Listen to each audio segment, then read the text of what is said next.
नमस्कार दोस्तों, मैं विनय बात कर रहा हूँ high tech institute Shah market Agra से। और ये दोस्तों मेरी क्लास है। ये जो बैच है 12 से 2 का बैच है। और आज मैं F64 के बारे में बता रहा था। तो F64 बारे में ISP अनलॉकिंग कैसे करते हैं, ISP अनलॉकिंग कैसे करते हैं, ये मैं आज आपको बताने वाला हूँ। तो ISP अनलॉकिंग करने सबसे पहले क्या होना चाहिए, आपके पास जंपर वायर होनी चाहिए। क्या होना चाहिए? जंपर वायर होना चाहिए। और आप ये पता होना चाहिए कि हमारे जो ISP पिन आउट होते हैं वो कहाँ पर होते हैं। ठीक है। ISP पिन आउट कई बार क्या होता है, गूगल पे प्रॉपर तरीके से मॉडल नंबर पता नहीं, गूगल प्रॉपर तरीके से ISP सर्च नहीं होता है। इसलिए क्या काम करते हैं, बोर्नियो। अगर आपके पास बोर्नियो टूल्स है तो बोर्नियो टूल्स में जाके वोल्टेज जाके चेक करिए, तो आपको ISP पिन आउट आपको प्रॉपर तरीके से क्लियर आपको मिल जाएंगे। तो जैसा कि मैंने आप देख पाए, मैंने क्रोम पर जाके सर्च किया है, तो ये इसका ISP है। ये क्या है? इसका ISP। जहाँ हम ये CMD है, ये आपका है डाटा 0 है, और ये आपका VCCQ है, ये आपका VCC वोल्टेज है। तो मॉडल नंबर हमारा है A135F है, A135F है। तो ये इसका ISP है। आप क्रोम पर जाके सर्च करोगे तो आपको मॉडल नंबर पता ISP आपको मिल जाएगा। अब दोस्तों करना क्या है, कई बार दोस्तों की दिक्कत ये आती है कि जो वोल्टेज देते हैं, जो हम वोल्टेज देते हैं चार्जर से, तो कम से कम चार्जर होना चाहिए 65 वाट का। कितना होना चाहिए? चार्जर होना चाहिए 65 वाट का, ताकि वोल्टेज बनाने में कोई दिक्कत नहीं आनी चाहिए। तो सबसे पहले क्या काम करना है, आपको क्रोम पे जाना है, वहां पे सर्च कर लेना है A32 ISP। ये मॉडल नंबर सैमसंग का A32 ISP। देखिए ये इसका ISP एडाप्टर होता है, और ये समय प्रॉपर तरीके से इसमें जंपर लगा रखे हैं। अब करना क्या दोस्तों, अब करना क्या है, तो सबसे पहले क्या करना है, हमें क्रोम को हमें जाना है, बॉक्स को ओपन करना है। अब देखते हैं कनेक्ट होता है नहीं होता है। यहाँ पे यस करेंगे। मैंने बॉक्स को ओपन कर लिया है, F64 को ओपन कर लिया है। अब देखिए यहाँ सबसे पहले क्या काम करना है आपको, यहाँ पे करना है कनेक्ट।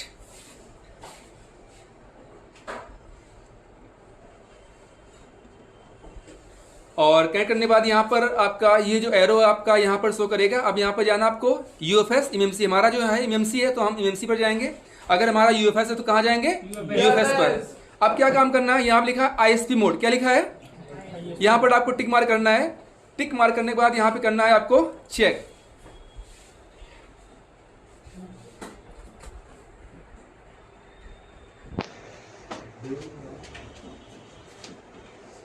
अब देखिए यहाँ पे क्या लिख के आ गया, फ्लैश IC नॉट डिटेक्टेड। ये क्यों लिख के आया? क्योंकि हमने अभी USB की सप्लाई नहीं दी है।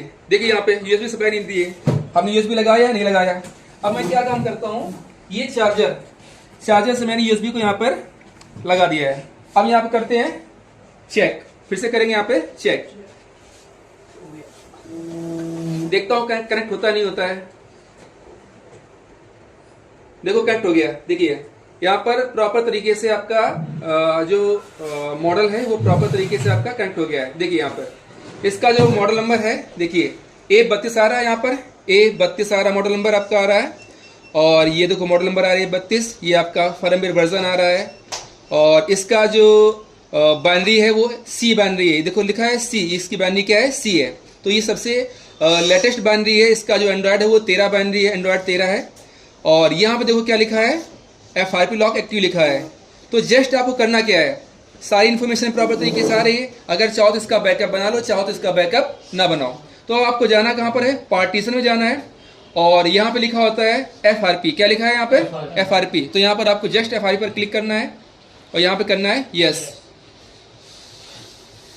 तो यहाँ पर सक्सेस लिख के आ गया, पार्टीशन FRP फॉर्मेट सक्सेस लिख के आ गया, पार्टीशन परसेंट फॉर्मेट सक्सेस लिख के आ गया। अब यहाँ से एक बार क्या करेंगे, फिर से हम चेक करेंगे।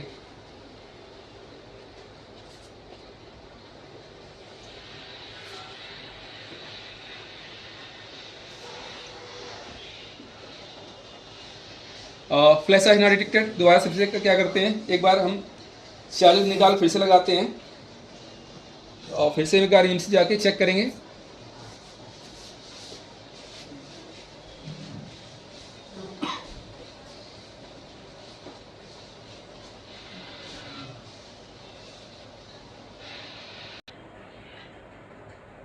तो देखो ये प्रॉपर कनेक्ट हो गया है। मेरा चार्जर हिल गया था, इसलिए ये फ़ोन कनेक्ट नहीं कर रहा था। ठीक है। अब देखो यहाँ पे क्या लिख के आ गया, FL नॉट एक्टिव लिख के आ गया। इस तरीके से FRP को आप बाईपास कर सकते हैं ISP के द्वारा।